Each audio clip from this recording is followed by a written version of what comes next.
No one expects a doorbell to break a heart. Not the ringing itself, just a dull chime, the kind that echoes in the stillness of night. But what came after? What the little lens of a camera caught at 2 in the morning when the world was supposed to be asleep. The hospice was quiet that night. Machines hummed in steady rhythm. The old man, my father, lay motionless in the bed, his breath shallow, the kind of breathing that makes you count each rise of the chest, afraid one of them might be the last. And then outside, a motion sensor blinked red. The footage would sit in the cloud for hours before anyone thought to look. But when it played back, there it was. A man in a dark suit, his tie loose, his hair slicked back with too much gel. He looked over his shoulder once, twice, then pressed the bell as if he was knocking on fate itself. The timestamp read 2:04 a.m. Now, you have to understand something about my father. He was not a man of extravagance. No midnight guests. No lawyers arriving like thieves in the dark. His life was ordinary in the ways that make a life extraordinary. He paid his bills on time, cut his own lawn until his knees gave out, and carried his wife's photograph in his wallet long after she was gone. So the image of a stranger, especially a lawyer, walking into his hospice room at that hour felt like a violation, like finding fingerprints on your soul. The next morning, the nurses would remember whispers in the hall, a rustle of papers, the faint scratch of a pen across a page. They assumed it was family business because what else could it be? But the camera, that unblinking eye at the door, told a story they could not have known. It showed his daughter, his only child, guiding the lawyer inside. Her hair pulled back, her eyes sharp, the way people look when they've already decided on something and are simply waiting for the world to catch up. She moved quickly, efficiently, like a nurse changing in Roman IV bag, but her job that night wasn't healing. It was taking. There is something unbearably lonely about betrayal. It doesn't announce itself with trumpets. It slips in quietly, like that man in the suit, stepping past the threshold at 2 a.m. It wears the face of someone you love and the hands of someone you raised. And it makes you question every bedtime story you told, every scraped knee you kissed, every night you worked late so they could have what you never had. My father, half conscious, was propped up with pillows. The camera didn't capture the inside of the room, but witnesses would later speak of his hand trembling as it gripped the pen. Imagine being asked to sign away your life when you can barely hold on to it. Imagine the ink drying on a page that says everything you built, everything you saved, belongs not to the dream you had for your family, but to the greed that family carried in its veins. And yet there it was, a new will, signed under the flickering light of a hospice lamp. At an hour when decent men sleep and only secrets walk the earth. When I first saw the recording, my stomach knotted. There's a kind of cold that doesn't come from weather, it comes from realizing the person you trust most has already walked out on you, even while standing by your side. That night I felt it. The kind of cold that lingers in your chest like unfinished prayers. But stories, like people, rarely end in the moment you think they do. The doorbell camera caught a crime of the heart, yes, but it also caught something else, evidence. And evidence, unlike whispers, doesn't fade. One day when my father would find the strength to sit upright again, he would see it with his own eyes. The man in the suit, the hour on the clock, the betrayal etched into pixels. And that evidence would become his weapon. Because love may make you vulnerable, but truth can still set you free. For now, though, all we had was a silent video clip. A man in a suit, a daughter guiding him in. A house of healing turned into a courtroom at 2 in the morning. And a father's signature hanging like a noose around his own name. The hospice smelled faintly of antiseptic and lavender. A strange mixture, one meant to clean, the other meant to comfort. It clung to the walls, to the sheets, to the air itself, like an invisible reminder that life here was both fragile and fleeting. My father's room was near the end of the hallway, tucked away from the bustle of the nurse's station.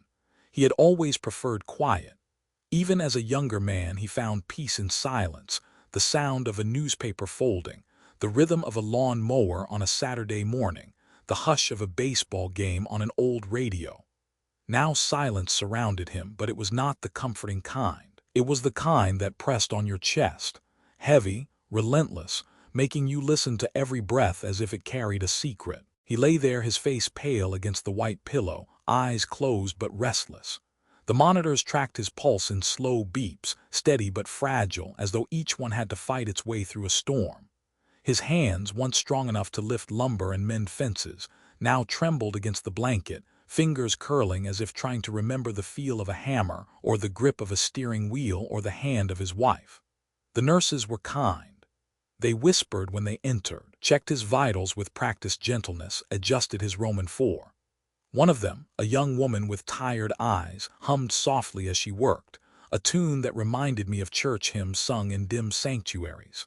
She spoke to him as though he were awake, telling him what she was doing, reminding him of the day of the week.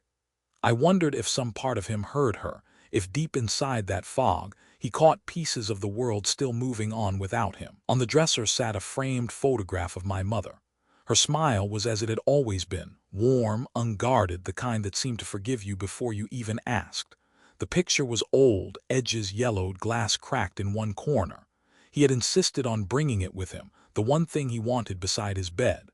I often caught his eyelids fluttering, not in dreams, but as if reaching for her face in memory. There was a rhythm to the days in that place. Morning light stretched across the floor, nurses shifted between rooms, the smell of breakfast trays drifted faintly before vanishing down the hall.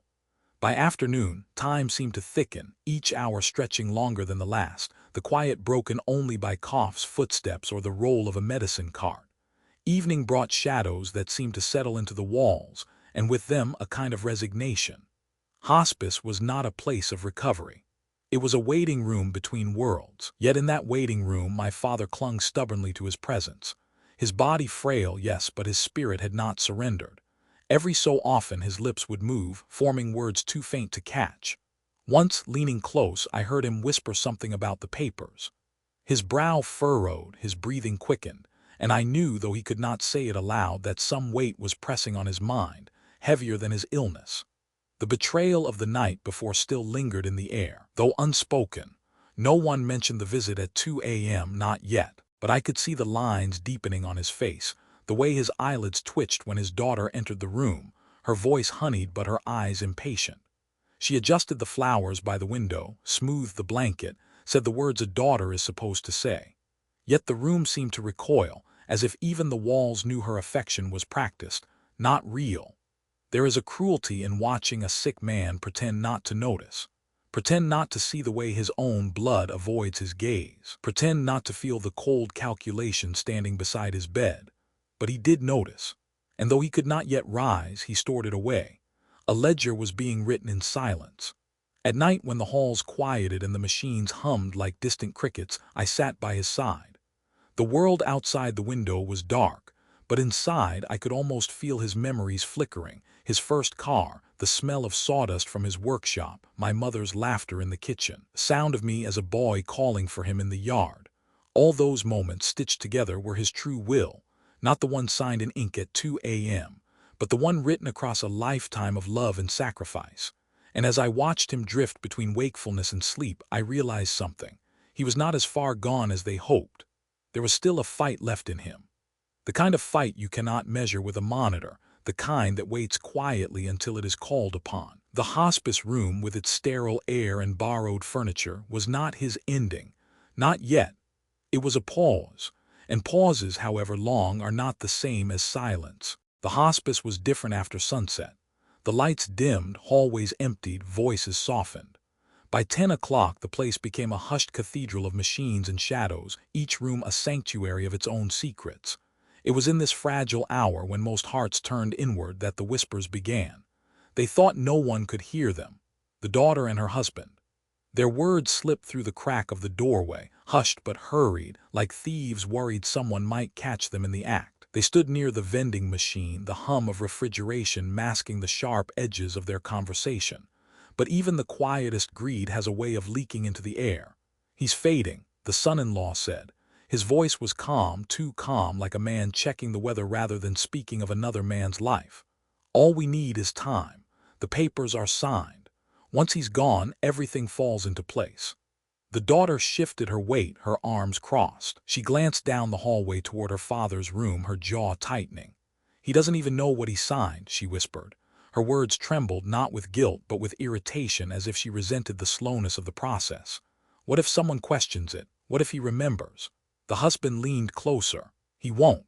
The doctors said his memory drifts. Half the time he doesn't know what day it is. No one will doubt it.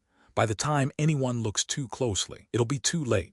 The daughter's sigh echoed faintly, a brittle sound in the empty hall. He always made things harder than they had to be, she said. When Mom died, he should have sold the house. Instead, he clung to it, clung to the past. And now look where we are, paying bills, patching leaks, waiting for the inevitable. He doesn't see that we're the ones carrying the burden. The husband placed a hand on her shoulder, his tone coaxing, rehearsed.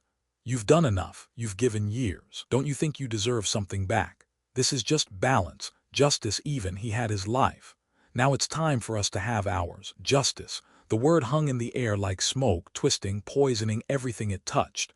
They spoke of inheritance as though it were a paycheck long overdue. Of property as if it were a prize at the end of some cruel game. Not once did they speak of love. Not once did they speak of gratitude. Unseen, a nurse walked by, her shoes soft against the linoleum. Whispers ceased instantly, masks slipping back into place, smiles ready if anyone should turn their way. But as soon as the hallway cleared, the masks fell again. The daughter rubbed her temples. 5 years of tuition gone. The wedding he insisted on paying for. The loans he covered when you lost your job. I used to think he was generous.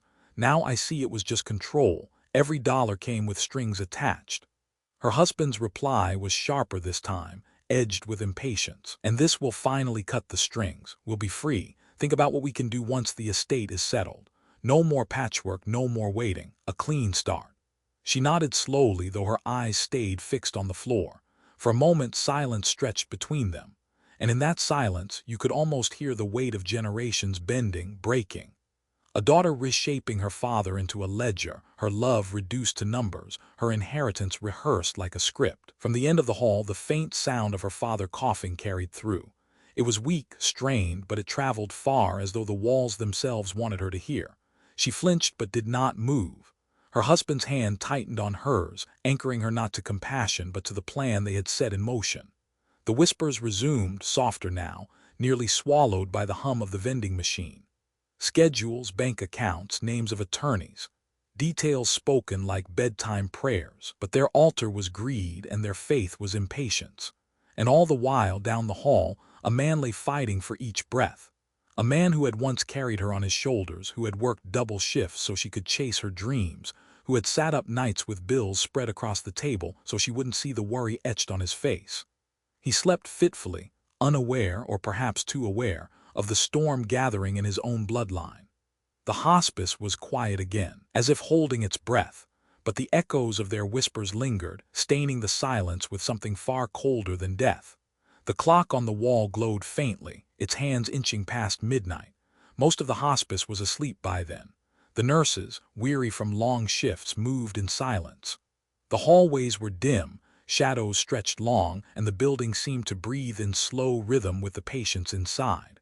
But in one room the quiet was broken. My father stirred, not in wakefulness, but in that restless space between dreams and delirium.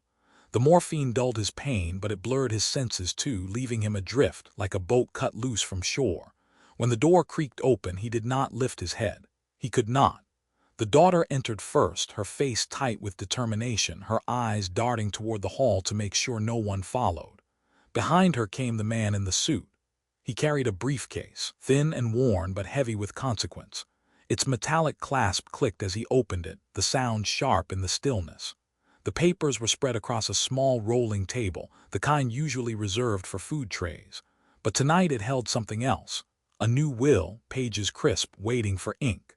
The lawyer's voice was low, professional, rehearsed.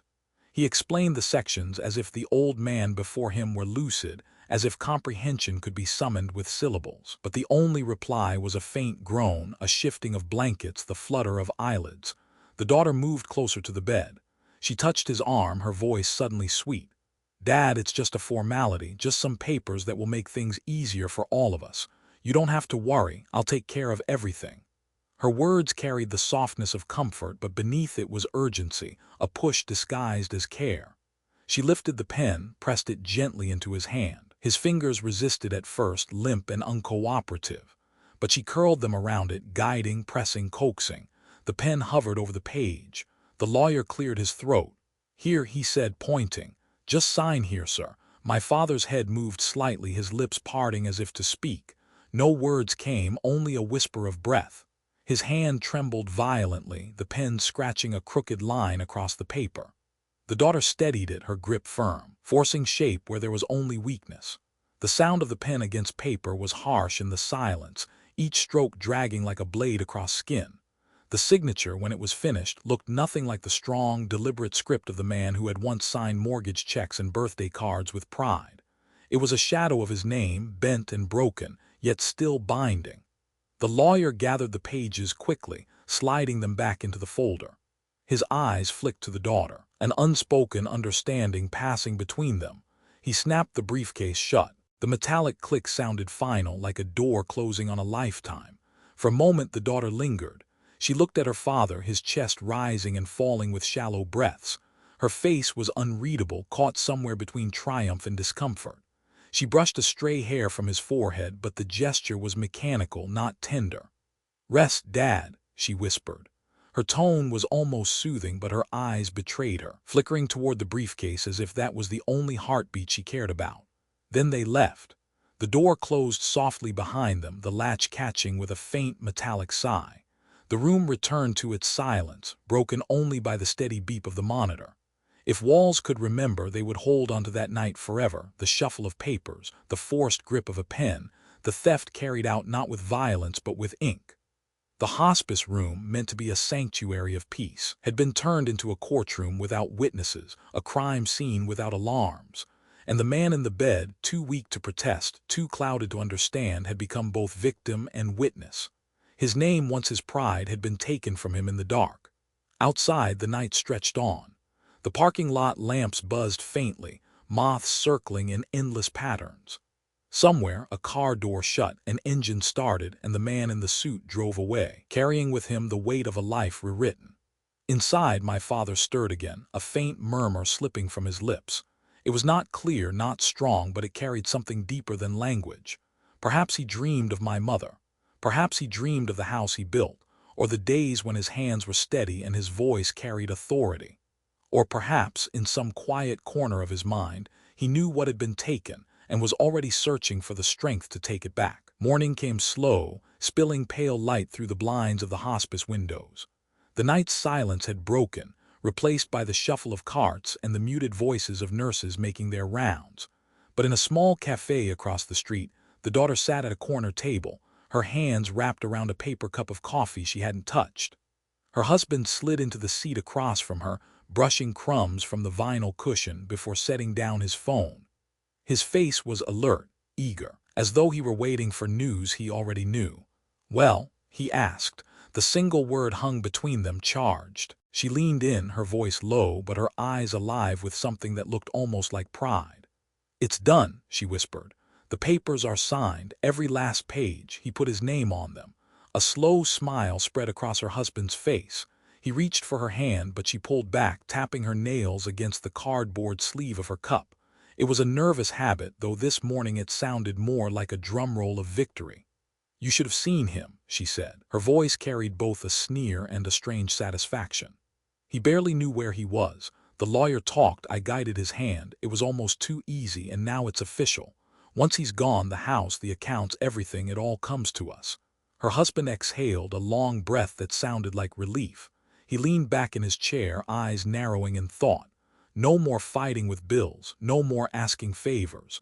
We can finally start fresh. Maybe even get out of this town." She smirked, stirring the coffee she still hadn't tasted. "Exactly, we've been scraping for too long. I put in my time, I took care of him, I sacrificed, and this is what I deserve." Her words came sharp, brittle, as if she were convincing herself as much as him. Her husband nodded, his hand drumming lightly against the table. "You did what needed to be done. Don't second-guess it. Most people wouldn't have had the courage." She tilted her head, a glint of something, pride, maybe defiance, in her eyes. "Courage," she repeated softly. "Yes, that's one word for it." The cafe filled with the sound of clinking dishes and the hiss of the espresso machine.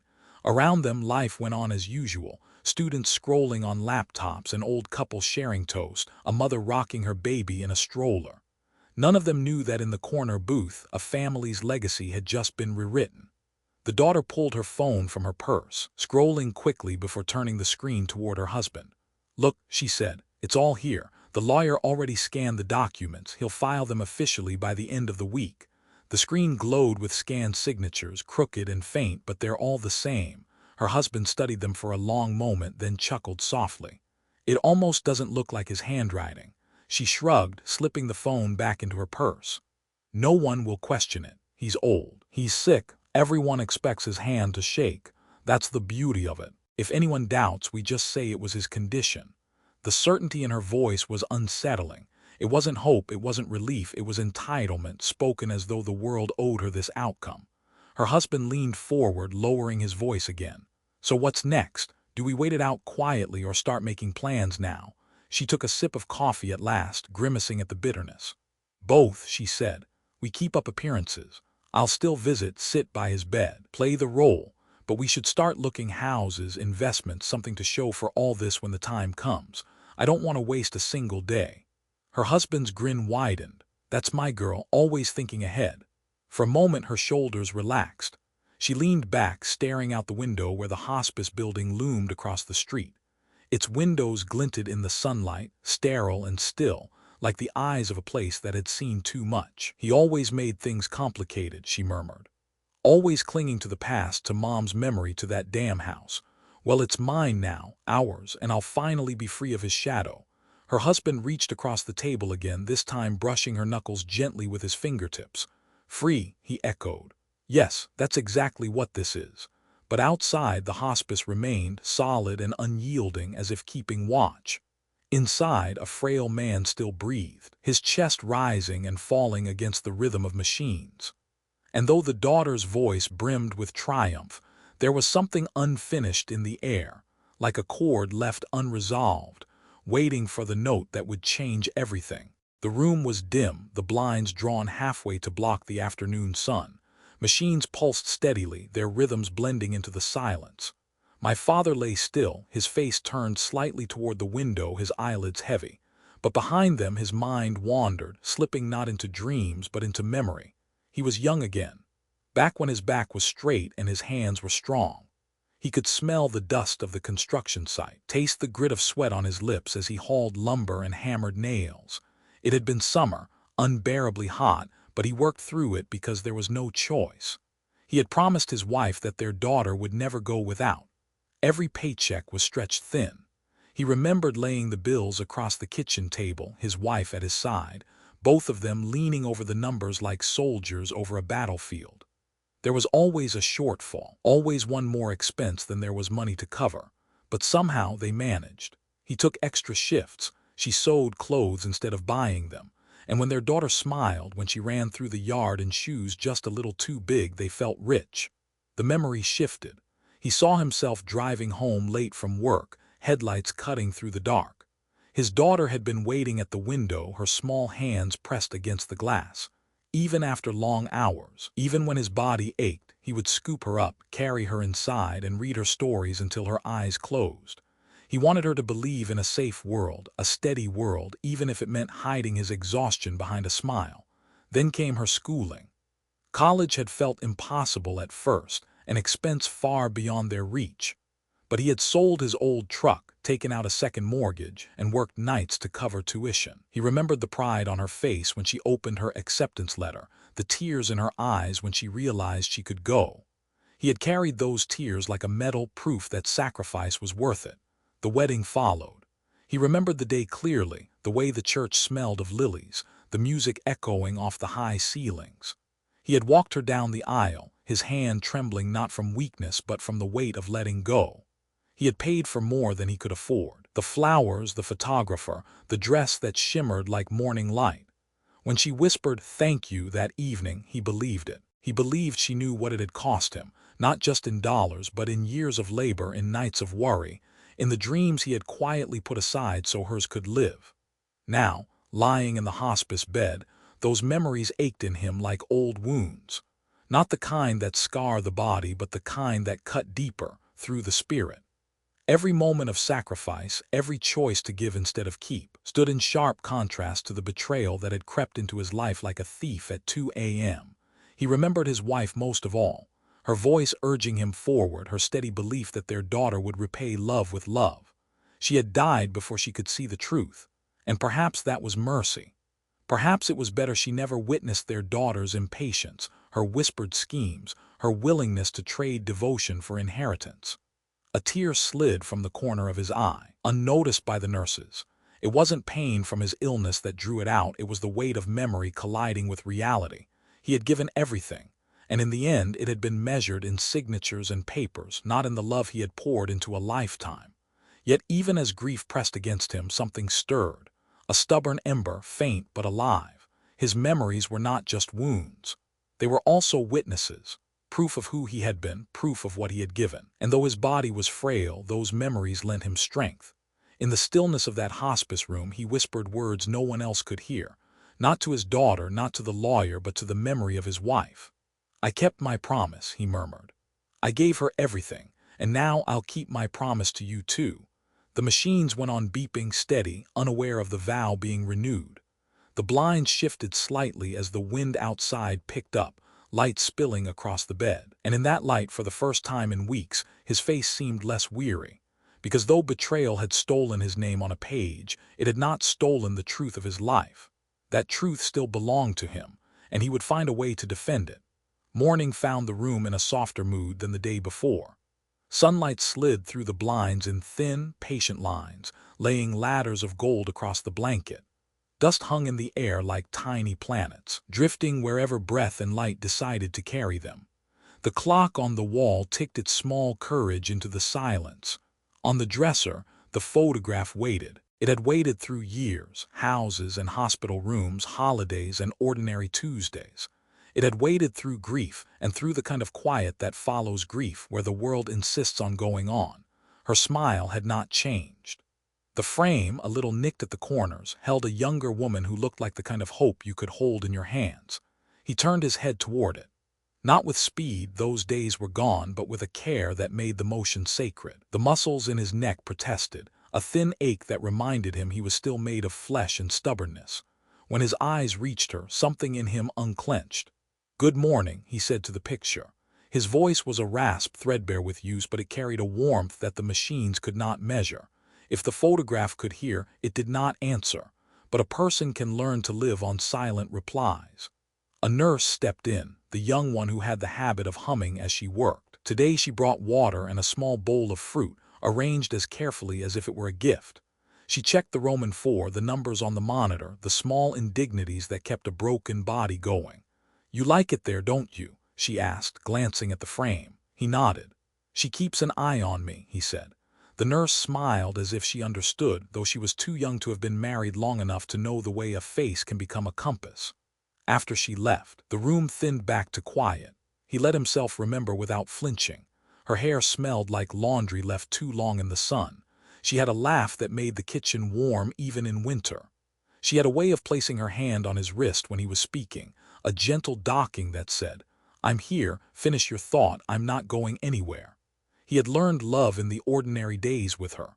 Not in grand gestures, not in fireworks, in grocery lists shared and socks matched, in the secret joy of watching their daughter sleep on the couch after a late movie. They were not fancy people, they were faithful people, faithful to work, to promises, to each other.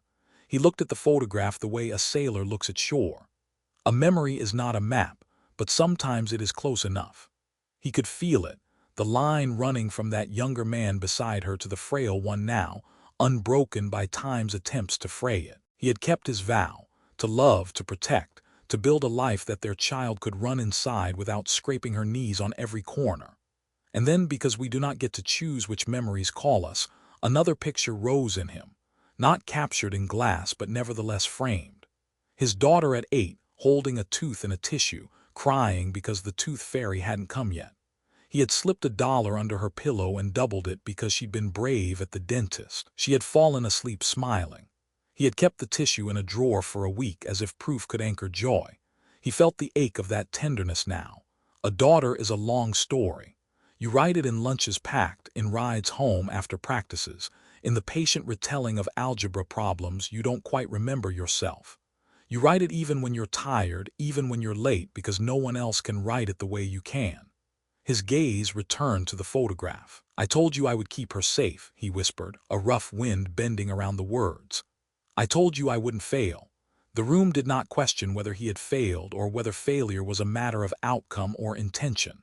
The room only held the promise while he measured it. He became aware of the small things again, the faint tap of a branch against the window, the squeak of a cart 2 rooms down, the distant, cheerful lie of a television game show. Somewhere a bird tried its morning song and got half of it right. Even imperfection, he thought, is proof that life is still trying. The door opened. Not the daughter, thank God for that reprieve, but a volunteer with gray hair and a cardigan that looked hand-knit. She brought a shallow vase and asked if he wanted the photograph moved closer to the bedside table. He nodded, and she set it down with ceremony, as if returning a crown to its rightful ledge. Now she was within arm's reach. Her eyes, alive in paper and dust, met his. He lifted his hand and let it hover above the glass, the way you hold your palm over a candle to see how much warmth you can bear. "I'm still here," he said. It was a report and a promise all at once. Under the surface of that simple sentence, resolve began to arrange itself. Not the loud kind that storms rooms and slams doors. The quiet kind, the kind that dries a dish, folds a towel, and calls a lawyer when the time is right. He did not yet know how or when, only that there would be a how and that the when would come. He pictured the house, the one he had painted twice, the porch swing he'd tightened each spring, the mark on the kitchen doorway where they'd measured their daughter's height in pencil. They had made a life there, he and the woman in the frame. It was not just wood and tax records. It was birthdays and burned pies and the small mercy of finding your shoes where you left them. If a piece of paper said otherwise, then the paper was wrong. Some things cannot be signed away. Some things outlast ink. He closed his eyes and let the strength of that belief settle into his bones. His breath for a handful of moments came easier, not because the illness had lessened, but because the heart had remembered its work. Footsteps passed the door. He heard his daughter's voice in the hall, bright, efficient, the voice people use when they've scheduled their grief to leave room for errands. He did not call out. He turned his face a fraction closer to the photograph instead. "Help me," he said, not to the woman he had lost, but to the life they had made. "Help me to tell the truth. Help me to be the father I promised to be even now." The glass reflected a slice of morning. In it his eyes looked back at him, tired, yes, but awake. He let his hand rest on the bedside table, inches from hers, and waited for the next breath. When it came, it felt a shade stronger. He did not celebrate, he simply received it. Then another, then one more. The photograph kept its quiet watch, and the man in the bed, held up by pictures and promises, turned not toward despair but toward the work ahead. Small, invisible work, gathering strength, gathering will, gathering the pieces of himself that love had not allowed to be taken. By late afternoon the light had softened, the way it does when a day begins to loosen its grip. Shadows stretched across the floor and climbed the far wall, slow and certain. The nurse with the hymn in her throat came in quietly, set a glass of water on the tray, and looked at the photograph by his bed as if greeting an old friend. "How are we today?" she asked. He lifted a palm, a small wave that meant still here. The machines kept their even tempo. Outside the door a cart squeaked, then stilled. She hesitated, not with the gentle tasks of care, but with something else. There was a folded worry tucked into the corner of her mouth. He could feel it before she spoke, the way you can feel rain before it touches your skin. "Mr. Harris," she said softly, using the formal name because some moments ask for formality. The front desk called. The security system stored some clips from the other night. There was an entry at an unusual hour. She glanced toward the hall. "Administration saves those recordings for a while. It's standard. If you like, we can request a review." He turned his head a fraction toward the window, as if listening to the trees. His breath rose, fell. When he turned back, his eyes held a fragile, stubborn light. "Yes," he said. The word scraped its way out, but it stood. She nodded and slipped away. Time, that unreliable companion, stretched thin. He watched the light move one slat across the blanket, then another. He thought of the woman in the frame, of promises spoken across kitchen tables and in hospital corridors. Promises to love, to protect, to keep the truth where it belonged. The nurse returned with a tablet in a blue rubber case and a pair of soft headphones. "I cleared it with the charge nurse," she said. "They'll want a copy locked with your chart, but you should see it first." Her voice was careful, as if walking a line between policy and mercy. She set the tablet on the tray, her fingers quick but tender. "Tap here," she showed him, "and it will play 'I'll Stay If You Want.'" He nodded stay, and she drew the chair closer. The screen lit the world shrinking into the size of his palm. A fisheye lens curved the corridor into a quiet tunnel of light. The timestamp glowed in one corner. He did not need to read it to know. His body did the reading for him. At first there was only an empty hall dimmed for the night. Then the elevator doors slid open and released a man in a dark suit, his shoes too bright for this floor, his hair too precise. He looked left, right.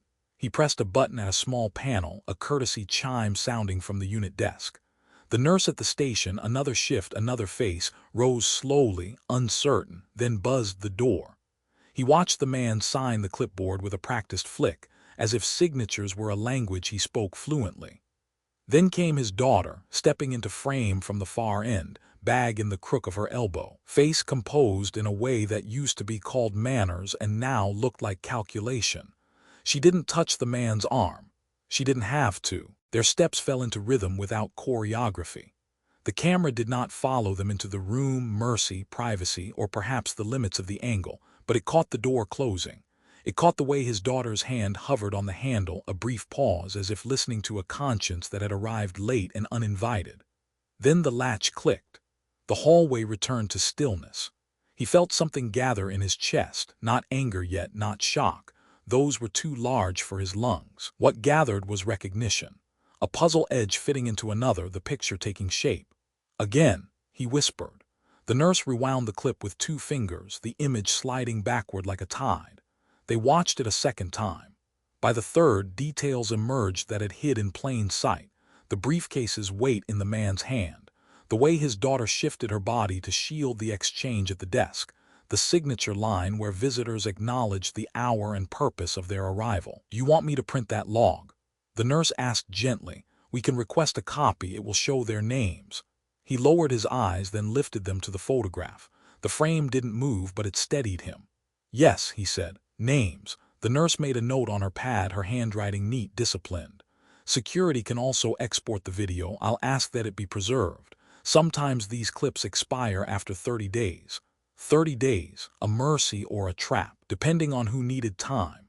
He closed his eyes and saw the long ledger of his life, the debts paid with sweat, the credits written in laughter, the balance measured in birthdays and quiet forgiveness. He opened his eyes again. "I will need a copy," he said, and surprised himself with the firmness of the sentence. "We'll get you one," she promised. The tablet dimmed and went dark, leaving his face reflected faintly on the glass. He saw the man he had become. Tired, yes, but not lost. His reflection sat beside the photograph, present and witnessed. A minute passed, maybe 2, footsteps hushed by the door and faded. "I'm going to call my supervisor," the nurse said, rising. "We'll log this formally. Do you want the volume lower on the monitor while I'm gone?" He shook his head. "Leave it," he said. Sound felt like company. When she left, the room held the echo of a choice. He turned his head toward the window and spoke to the air, as if it could keep a secret. "You saw," he told the woman in the frame. "You see, help me remember what matters and let the rest fall away." Memory, newly fed by proof, began to organize itself. Not just the night, not just the suit and the briefcase, but the months that had led here, the careful questions disguised as care, the way his daughter stood in doorways as if measuring them, the sudden interest in account numbers she'd never asked about before. Pieces arranged themselves until they clicked, until the story stopped wobbling and stood. The nurse returned with a file carted under her arm and a purposeful look. "We have the sign-in," she said, sliding a printed sheet from a clear sleeve. She pointed to the lines, the columns for time, name, reason. There they were, the suit, the daughter, the hour no decent man should ask for favors. He read the letters slowly, letting each one land. When he reached the end of their names, he did not shake. He set the paper on the tray and placed his fingers upon it as if blessing bread. "Thank you," he told the nurse. "You're welcome," she said, but her eyes said more. "I'm sorry, I believe you, and I will stand here as long as you need." She lowered the bed a notch, adjusted the pillow, checked the line in his arm.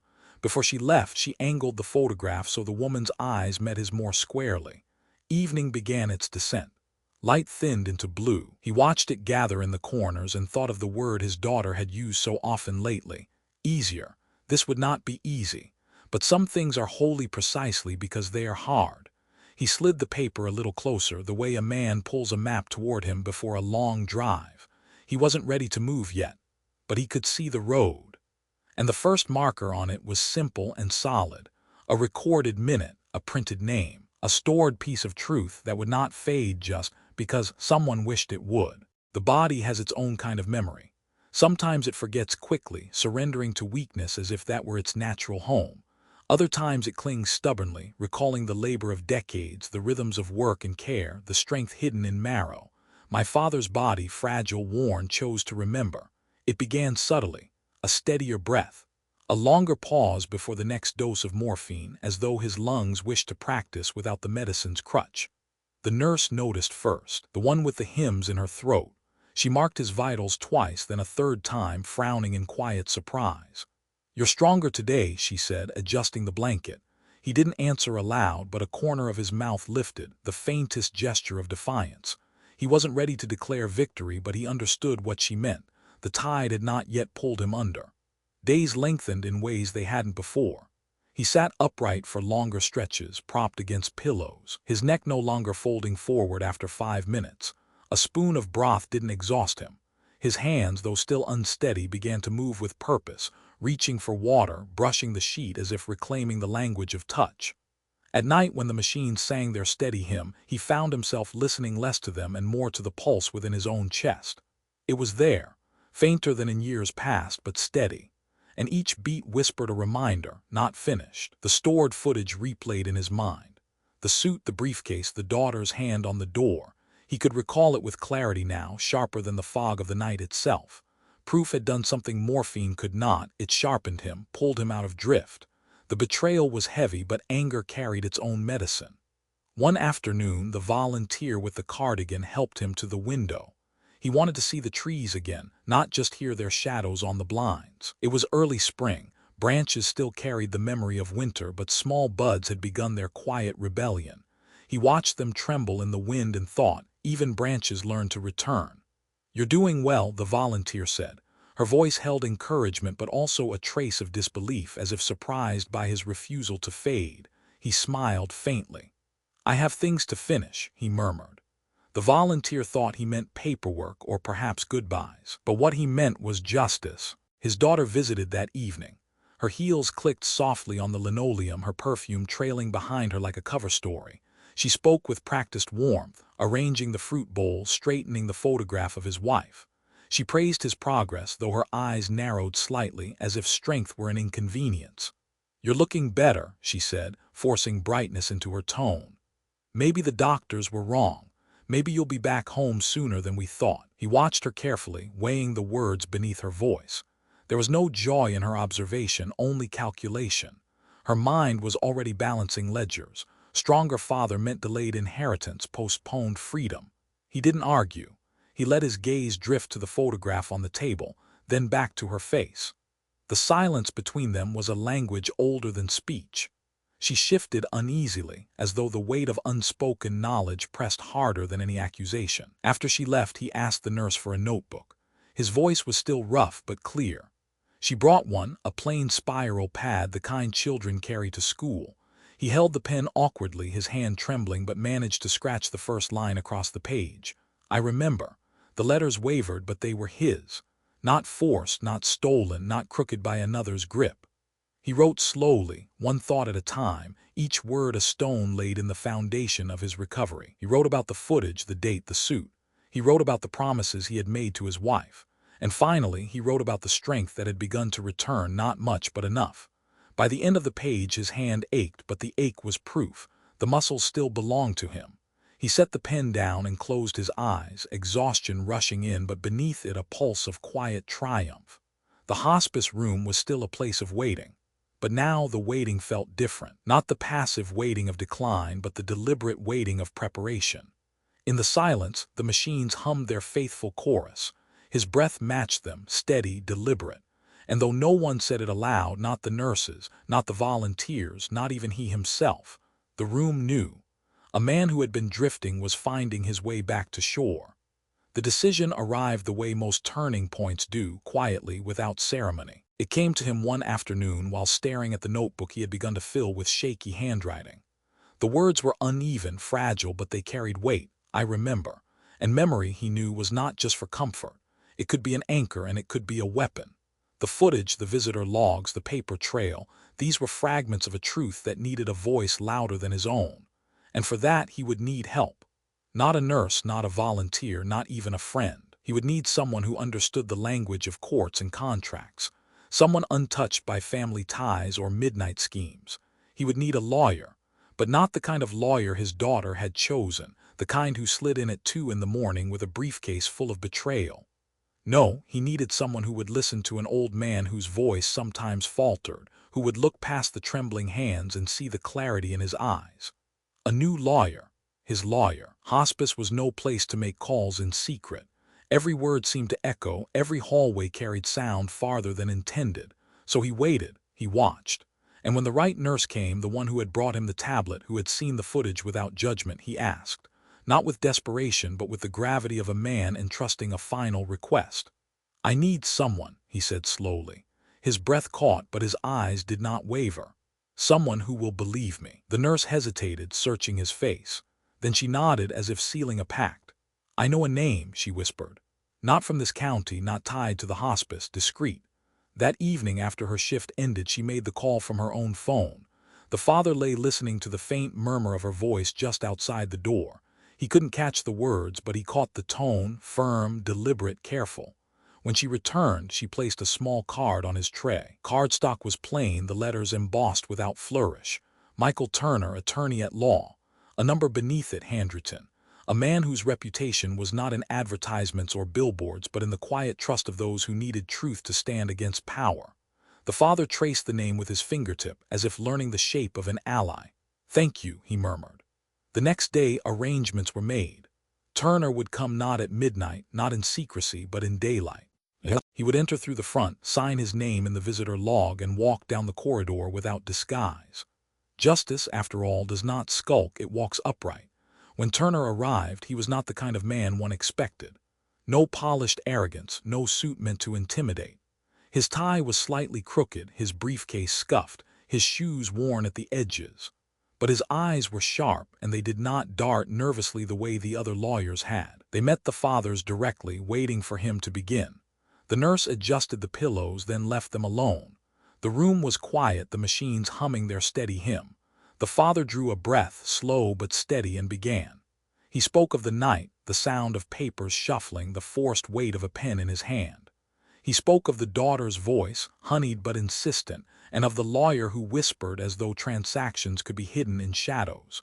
He spoke of the footage, the timestamp glowing like a lantern in the dark, and the log that bore names he could never forget. Turner listened without interruption, his pen moving swiftly across a yellow pad.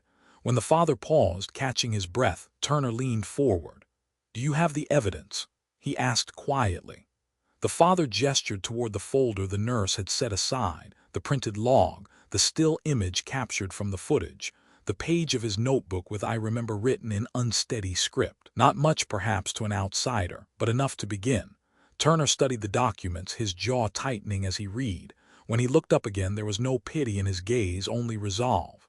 "This is coercion," he said flatly. "The law will not honor a signature taken like this. We'll move quickly." The father closed his eyes for a moment, relief and fatigue mingling. The words "will move" sounded like salvation.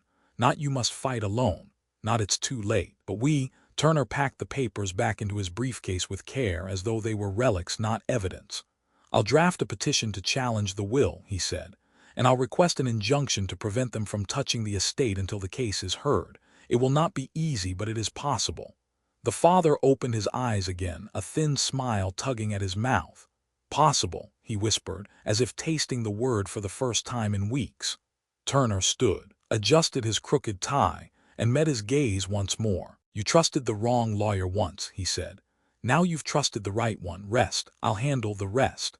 When the door closed behind him, the father felt the air in the room shift, not lighter exactly, but stronger, the kind of air that carries the smell of rain before a storm. He turned his head toward the photograph of his wife. The smile in the frame remained unchanged, but somehow it felt nearer, as though she had leaned forward to hear. "We're not done," he told her softly. "We're just getting started." 3 mornings later, the folder sat on the tray table like a quiet heart, pulsing with unspoken weight. For days, the father had stared at it between sips of water and shallow breaths, his eyes drawn back as though the papers themselves were alive. They were more than ink and images now. They were the hinge on which everything would turn. Michael Turner returned 3 mornings later, this time with another presence beside him, a notary public, middle-aged, with tired eyes but steady hands. She carried a small black satchel that looked like it had traveled many miles and witnessed many secrets.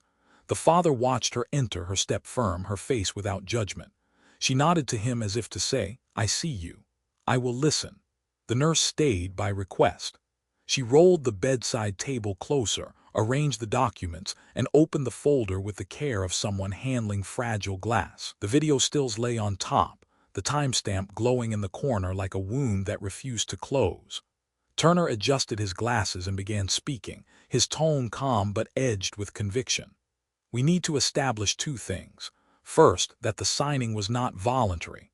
Second, that you were not of sound mind to give legal consent. The footage, the visitor log, and witness testimony will do both. But I need you to walk me through every detail you remember." The father drew a long breath, then another. The room seemed to lean in with him, the machines humming a slow encouragement. He lifted his hand, unsteady but deliberate, and touched the first page of his notebook. "I remember," he said softly, repeating the words he had written days ago. With effort he recounted the night, the pen pressed into his hand, the weight of his daughter's fingers guiding it, the faint voice of the lawyer pointing at the page.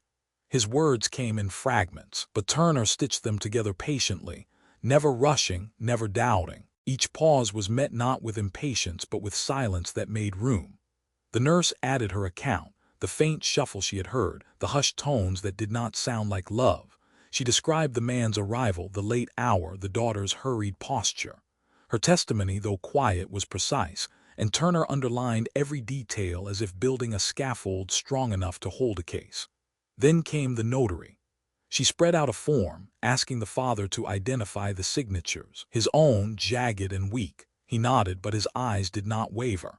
"That is my name," he said, "but not my will." The room seemed to grow stiller at the sentence, as though even the air recognized truth when it heard it. The notary scribbled her notes quickly, her brow furrowed. She asked him to demonstrate his current signature if he could. The nurse placed the pen in his hand. This time no one guided it. The letters wobbled, but they were his alone. Crooked, but honest. Turner compared the 2 pages side by side. Even a stranger could see the difference. One signature carried weakness, the other carried force, and force in law meant coercion. "We have enough," Turner said finally. His voice was measured, but beneath it was steel. "The footage proves the time and the presence of the lawyer. The log confirms it. The nurse is a witness. And this," he tapped the jagged signature, "is not valid. No court will call it so." The father closed his eyes, a tremor passing through his chest. Relief, yes, but also sorrow. Because every piece of evidence was also a confession, that his daughter had chosen greed over love, calculation over care. Truth can heal, but it cuts first. Turner leaned closer, lowering his voice. "We'll file a petition by the end of the week. They will be notified. There may be anger, threats, attempts to intimidate you. But you must remember, you are not alone. The law is on your side now." The father opened his eyes again. They were damp but clear.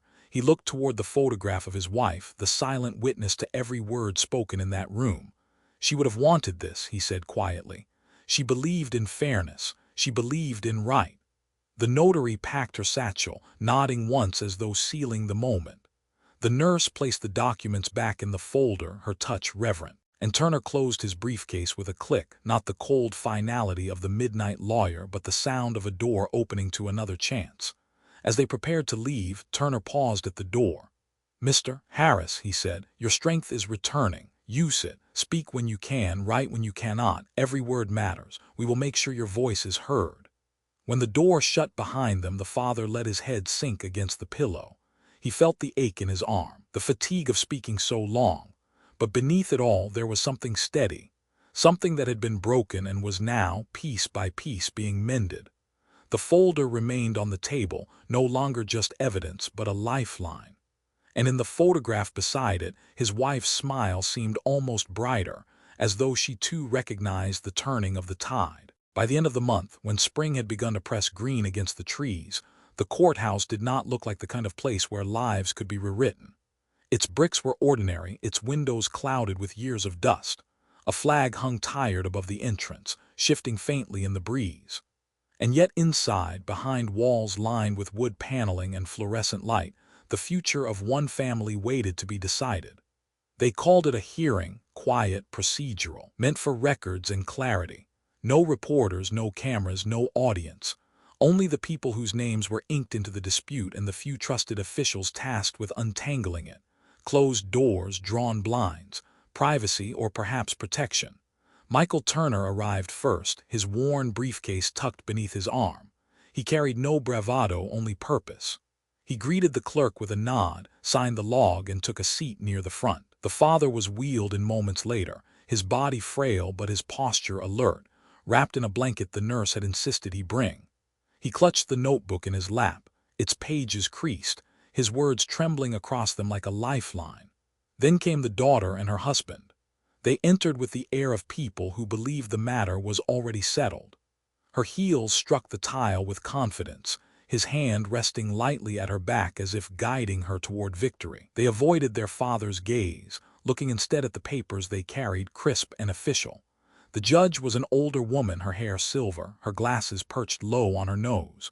She studied the file before her, flipping pages slowly as though weighing each word.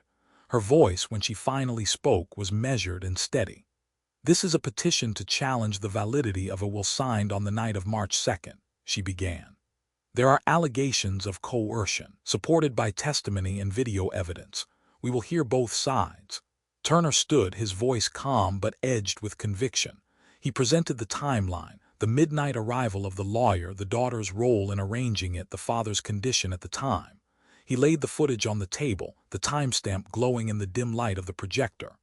The sound of the chime at 2:04 a.m. filled the quiet room, haunting in its ordinariness.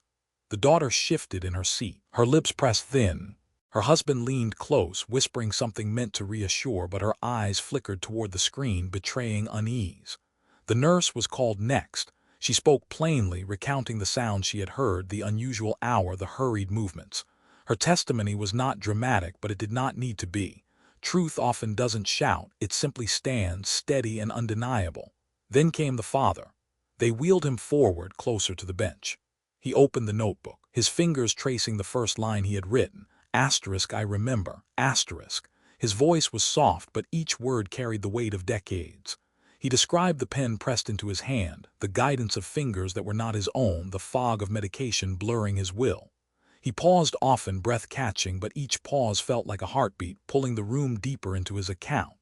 When he finished, silence lingered, heavy and reverent. The daughter finally rose. Her voice was smooth, practiced, the voice of someone who had rehearsed her lines in the mirror. She spoke of devotion, of years spent caring for an aging father, of sacrifices unseen. She painted herself as dutiful, misunderstood, burdened by responsibility. Her husband nodded along, his face set in solemn agreement. But when the judge asked about the hour, 2 in the morning, her words faltered.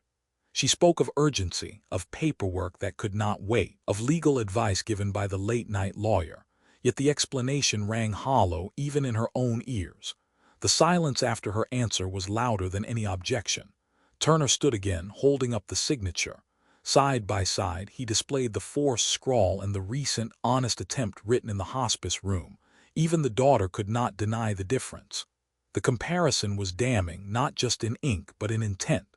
The judge leaned back, folding her hands. Her gaze moved from the father to the daughter to the husband and back again. No one spoke. The only sound was the faint buzz of the overhead lights and the shuffle of papers settling on the desk. "This court," she said at last, "will review all evidence carefully, but I will say this. A signature made under duress without full capacity cannot be allowed to stand. The law does not bend to greed, even when it comes dressed as family." The daughter's face drained of color. Her husband shifted uncomfortably, his confidence cracking at the edges. The father, though tired, let his eyes rest on the photograph he had carried in his mind all along. It was as if his wife's voice echoed faintly through the courtroom, steadying him once more. The gavel struck softly once. The sound did not echo like thunder. It landed more like truth, quiet, undeniable, irreversible. The hearing was over, but the war for what was right had only just begun. The courthouse smelled faintly of paper and polish, the kind of scent that clings to places where decisions outlive the people who make them. The judge sat behind the bench, her silver hair catching the pale light that filtered through half-drawn blinds. Around her, clerks shuffled documents, stamping, filing, arranging them into the endless machinery of law. The father was wheeled in again, his blanket pulled close around his shoulders. He looked smaller than the chair that carried him, but his eyes were clearer now, sharpened by resolve. Turner walked at his side, briefcase tucked beneath his arm, his stride steady and sure. Across the aisle, the daughter sat stiff, her husband whispering in her ear. Her face was pale, though she tried to hold it in check, her chin lifted as if defiance could still win the day. The folder of the contested will sat in front of her, its crisp pages now heavy as stone. The judge cleared her throat and the room stilled. We have reviewed the testimony. We have examined the evidence. The question before us is whether the will signed on March 2nd is valid. She paused, glancing at the papers on her desk. The court finds that it is not. The words landed like a bell toll, low and final. The daughter's hand flew to her mouth. Her husband leaned back sharply, eyes darting to the door as though already searching for escape. The evidence, the judge continued, shows clear coercion. The video recording, the visitor logs, and the testimony of both medical staff and the petitioner himself establish beyond doubt that the signature was taken under duress, and at a time when the petitioner was not of sound mind. This court declares the March 2nd document void. The father exhaled, a long breath he hadn't known he was holding. His hands trembled, but this time not from weakness, from release. Turner leaned down, whispering, "It's over. The original will stands." The judge's voice carried on, measured but firm. "The last valid testament on record, the original will, remains in full effect. Its provisions shall be honored without interference. Any attempt to circumvent this ruling will be met with immediate sanction." The daughter's eyes filled, though not with sorrow, her face twisted with disbelief, her mouth parting as though to protest. "Your Honor," she began, her voice sharp, but the judge lifted a hand, silencing her with the kind of authority that does not need volume. "This matter is settled," she said. "You may appeal if you wish, but the evidence speaks for itself. This court will not allow the exploitation of a man in his final days." The gavel struck once, a simple sound, but for the father it was thunder. It was the sound of truth clawing its way back into daylight. In the stillness that followed, he let his gaze drift, not to his daughter, not to the lawyer who had betrayed him, but to the window where sunlight caught the dust motes in midair. He thought of his wife. He thought of promises kept, and he thought of the photograph waiting on his bedside table, her smile as constant as the sun. The daughter turned toward him at last. Her face was a storm, her lips trembling with words she could not shape. For a moment her eyes searched his, as if pleading for some acknowledgement, some thread of forgiveness. But his gaze did not waver. He offered no comfort, no absolution. Some betrayals carved too deep to be softened by a look. Turner gathered the documents, sliding them back into his briefcase with care. He nodded once toward his client. "You did it," he said quietly, but the father shook his head. "No," he whispered, his voice ragged but clear. "The truth did." The room emptied slowly, footsteps echoing down the corridor. The daughter left without a word, her husband trailing close behind, their papers clutched to their chests like broken shields. Turner lingered long enough to wheel the father toward the elevator. They passed the clerk's desk, where the official seal stamped fresh copies of the ruling. Each thud of ink against paper sounded like a hammer driving nails into wood, securing something at last. When they stepped outside, the air was crisp, carrying the faint scent of rain. The father tilted his head back, breathing it in as though it were the first clean breath in years. The courthouse behind him loomed plain and ordinary, but to him it felt like a cathedral, its bricks baptized in justice. Turner held the door of the waiting car, his voice soft. "Rest now, you've earned it." The father settled into the seat, his hands folded over the blanket. He turned his face toward the horizon where clouds were breaking and a thin band of light pushed through. It was not victory he felt, not triumph. It was something quieter, deeper. The simple relief of knowing that love, though tested, had not been erased. And in the stillness of that ride home, he thought of what would come next. The will had been restored. The truth had been spoken. But justice, he knew, was not only about what was taken away. It was also about what was given back. The road stretched ahead, and with it, the promise of one final act, an act that would honor the woman in the photograph and the life they had built together. Weeks had passed since the closed-door hearing. The paperwork moved slowly, as paperwork always does, inching across desks and waiting for signatures. Yet with each day, as the forms traveled from one office to the next, the father's strength seemed to travel back to him as well. The hospice room no longer felt like a waiting chamber. There was still the hum of machines, still the antiseptic scent that clung to everything, but something in the air had shifted. It was as if the walls themselves understood that the man inside was no longer only enduring, he was deciding. The original will had been restored. The ink of justice had dried, not just on paper but in his heart. Yet he knew the story could not end with mere restoration. To restore was to return to what had been. But to honor, to truly honor, meant building something new, something that reached beyond his own life. The idea came in fragments, as most good ideas do. A memory of his wife, her hands folded over a sewing machine late at night, repairing their daughter's dress so she could wear it with pride at school. Another memory of her saving coins in a glass jar labeled college fund, even when they had barely enough for groceries. She had believed in learning. She had believed that education was a door no one could take away once it was opened. One morning he asked Turner to come again. The lawyer arrived with his usual quiet presence, settling into the chair beside the bed, notebook ready. The father spoke slowly but with purpose. "I want a fund," he said. "Not for me. Not for her." His eyes flicked briefly toward the memory of his daughter, the betrayal that still sat heavy, then returned to the photograph on the bedside table. "For her, for my wife, in her name." Turner's pen paused. "A scholarship." "Yes," the father replied, his voice a rasp but steady. "For students who don't have enough, kids like she once was. She worked 2 jobs in college, you know. She never complained. She said education was the only inheritance her parents could give her. I want to give that to others, in her memory." Turner nodded slowly. "It can be done. We'll create a trust. It will carry her name, and it will last as long as the funds sustain it." The father's lips trembled, not from weakness but from something like relief. He turned his head toward the photograph. "You hear that?" he whispered. "You'll keep teaching even now." The paperwork was drafted within days. This time there were no shadows, no midnight visitors. The signing was done in daylight with witnesses present, each signature marked carefully, each page explained in words the father understood. The pen shook in his hand, but no one guided it. The lines were his, imperfect yet honest. When it was finished, Turner closed the folder gently, his hand lingering on the cover. "It's official," he said. "The Harris Memorial Scholarship Fund in her honor." The father closed his eyes, letting the words settle. Memorial, honor, scholarship, they sounded like hymns. The news reached the daughter sooner than he expected. She appeared at the hospice 2 days later, her face pale, her voice sharp with disbelief. "You're giving it away?" she demanded. "All of it to strangers?" He looked at her calmly, his voice quiet but unwavering. "Not strangers, students. Children who need what your mother once needed.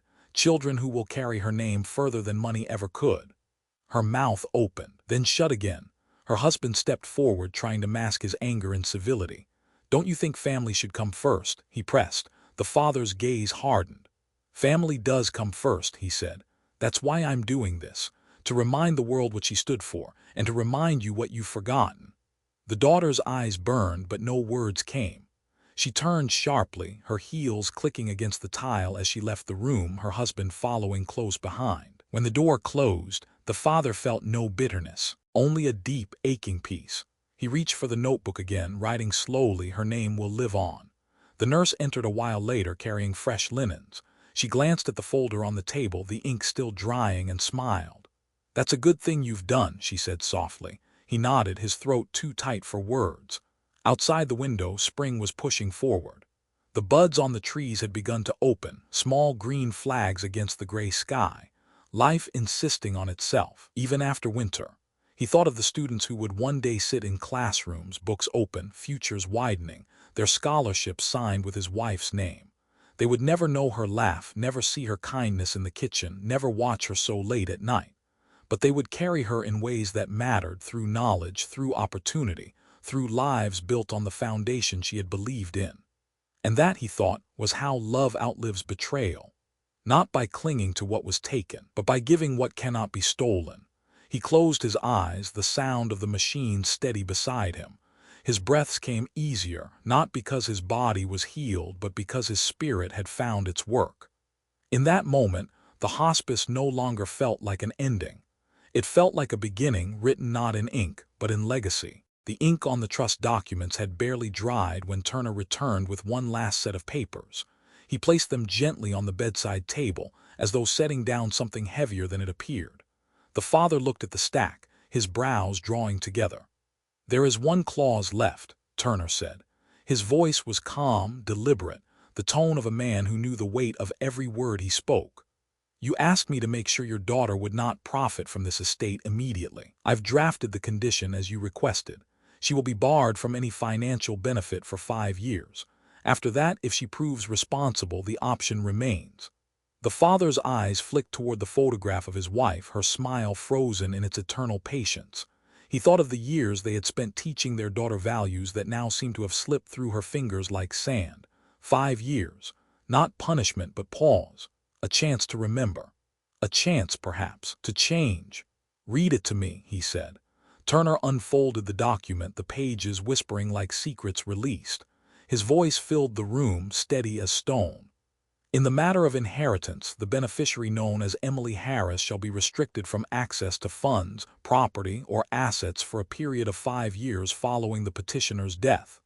During this time, assets shall remain under trust management, with disbursement limited to the Harris Memorial Scholarship Fund and associated obligations.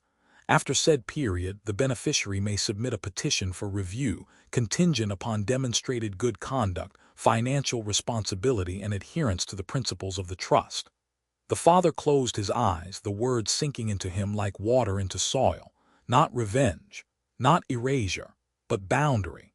A boundary she had to meet with her own effort, not his sacrifice. "She won't like it," Turner added quietly. The father gave a faint, weary smile. "She's not meant to, it's not for her comfort, it's for her soul."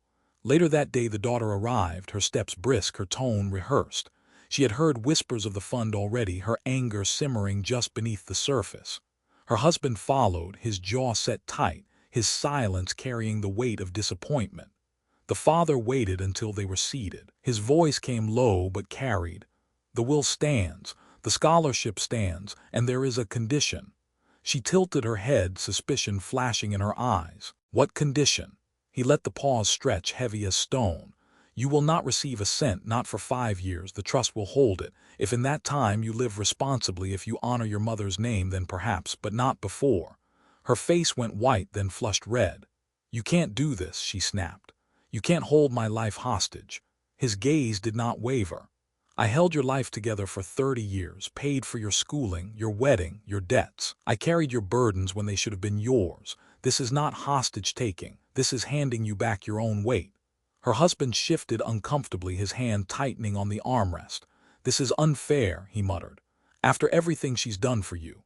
The father's eyes turned to him, sharp despite the frailty of his frame. "What she has done," he said, "was at 2 in the morning with a stranger and a pen. That is what she chose. This," he gestured to the documents, "is what I choose." The daughter's hands trembled in her lap, not with sorrow but with fury. Her breath came fast, shallow. "You'll regret this," she said. "You'll die, and I'll be left waiting like a child for permission to live." The father leaned back against the pillow, the effort of speaking weighing on him. Yet his eyes remained clear, fixed on hers. "Then wait, and in the waiting learn, because life is not built on what is given. It is built on what is earned." She rose abruptly, her chair scraping against the tile. Her husband followed, gathering her bag, his face shadowed with frustration. The door closed behind them, the echo sharp in the quiet room. For a long time the father sat in silence. The machines marked the seconds, steady and unbothered. He reached for his notebook, writing slowly, 5 years, enough time for a heart to change. The nurse entered, her eyes searching his face. "Are you all right?" He nodded faintly. "Yes," he whispered, "better than I've been in years." She adjusted the blankets, smoothed the edge of the sheet, then glanced at the folder on the table. "Hard decision," she murmured. He let his eyes fall on the photograph once more, his wife's smile steady as ever. "Love is not always soft," he said. "Sometimes it is stern. Sometimes it says, 'Not yet.'" The nurse placed her hand gently on his arm, a gesture of quiet understanding. Then she left him alone with his thoughts, the documents, and the woman in the frame who had always known how to balance tenderness with truth. The father closed his eyes, and for the first time in months sleep came without struggle, because now the weight had shifted, not gone but placed where it belonged. The day the ruling was read and the papers sealed, the hospice room seemed to breathe differently. Not lighter, not louder, just steadier. The rhythm of the machines no longer sounded like a countdown. They sounded like a clock ticking, marking time, time that still belonged to him. The father sat by the window, his blanket draped over thin shoulders, the spring air pressing through the cracks of the old frame. Outside, the branches of the oak tree had begun to fill with green. New leaves, fragile and trembling, unfurled in the morning light. He studied them as if they held a secret he had always known but forgotten for a while. On the bedside table, the photograph of his wife caught the sun, her smile steady, her eyes bright. It was as if she were listening, as if she had been waiting for this day. He whispered to her quietly, his voice soft but clear. "It's done. Your name will live on. They cannot erase you. They cannot erase us." The nurse came in, her soft humming trailing ahead of her. She looked at him, startled by the new color in his face. "You look stronger today," she said. He nodded, not boasting, just acknowledging. Strength was not in the muscles, he knew. Strength was in the decision to keep standing, even when standing meant little more than holding on. Later that afternoon, the daughter appeared again. Her eyes were rimmed with sleeplessness, her voice sharper than the click of her heels. She stood at the edge of the bed, her arms crossed, as though bracing herself against the weight of something unseen. "You really did it," she said. "You gave it all away." He looked at her calmly, his hand resting on the notebook in his lap. "I gave it back," he said, "to the world, to the children who need it, to your mother's memory." She laughed once, but it was brittle, a sound without joy. "You'd rather give everything to strangers than to your own blood. Do you know what people will think of me? Do you know what this will do to me?" His eyes did not waver. "What they think of you," he said slowly, "is less important than what you choose to become. 5 years can teach a person many things: patience, gratitude, humility." He paused, the words heavy with hope and disappointment all at once. "I want you to find yourself, Emily, not the girl who takes, not the woman who schemes, but the daughter your mother believed in." Her eyes flashed with anger, but beneath it something softer flickered, something that looked dangerously like shame. For a moment, her mouth opened as if to reply, but no words came. Her husband shifted behind her, restless, his silence louder than her voice. She turned sharply, as if the sight of her father's gaze was too much to bear. Without another word, she left the room, her steps faster than before, her presence leaving a hollow space behind. The father sat quietly, listening to the echo fade. He did not feel triumph. He did not feel vengeance. He felt something far more complicated, a mixture of sorrow and hope tangled together. Because love, even when betrayed, does not vanish. It lingers, stubborn, waiting for a door to open again. Days passed. The scholarship fund paperwork moved forward, brick by brick, like the building of a new house. Turner came and went, each visit carrying a fresh document, a new step toward permanence. The nurses smiled more now when they entered his room, their steps less hurried, as though they too believed in the quiet miracle of a man who refused to let go. At night, when the machines hummed and the world fell silent, he would take up his notebook. His handwriting was still unsteady, but each word mattered. He wrote letters, one for the board of the scholarship, one for the community college, and one for his daughter. The first 2 letters were easy. He wrote about his wife, about her love for books, and the way she believed in education as a ladder no one could pull away. He wrote about wanting to place her name where it would meet strangers, where her kindness would not stop at the edges of family. The 3rd letter was harder. He stared at the blank page for hours, the pen heavy in his hand. When he finally wrote, the words came slow, halting. "Emily, I cannot give you everything you ask for, but I can give you time. 5 years to find your own strength, to see what love costs and what it gives back. I do not hate you. I cannot. I am your father, and I remember too much. I remember the child you were. I pray to see her again." When he set the pen down, he exhaled, and for a moment the room felt lighter. Not because the wound was healed, but because the truth was finally on paper. The day the fund was announced, the local paper ran a small article, "The Harris Memorial Scholarship, Helping Students Dream." It was not front-page news. It was tucked inside beside stories of school board meetings and neighborhood fairs. But for him, it was everything. It was his wife's name written in ink that no one could erase. That evening, a group of nursing students from the nearby college came to visit. They stood in his room, awkward but sincere, thanking him for what he had done. One girl, no older than his daughter had been when she first left for school, pressed his hand and whispered, "You don't know what this means for us." He looked at her, at the earnest hope in her eyes, and felt something stir inside him. Perhaps this was what his wife had always seen, the possibility that love, when given away, multiplies. Perhaps this was how wounds healed, not by pretending they didn't exist, but by planting something new in their place. As night fell, he turned again toward the photograph. The room was quiet, the machine steady, the nurse humming faintly in the hall. He whispered, "It's yours now, all of it. They will know your name long after I'm gone." And then, almost as an afterthought, he added, maybe she will know too. The thought lingered, fragile as glass. Would his daughter learn? Would 5 years be enough? Would she one day stand in front of this very scholarship, see her mother's name etched in stone, and remember the woman who raised her, the man who sacrificed for her, the truth that was bigger than money? He did not know. The answer belonged to a future he would never see. But he believed in it, the way he had once believed in a glass jar of coins labeled college fund. He believed in time, and in the possibility of redemption. The blinds trembled in the night breeze.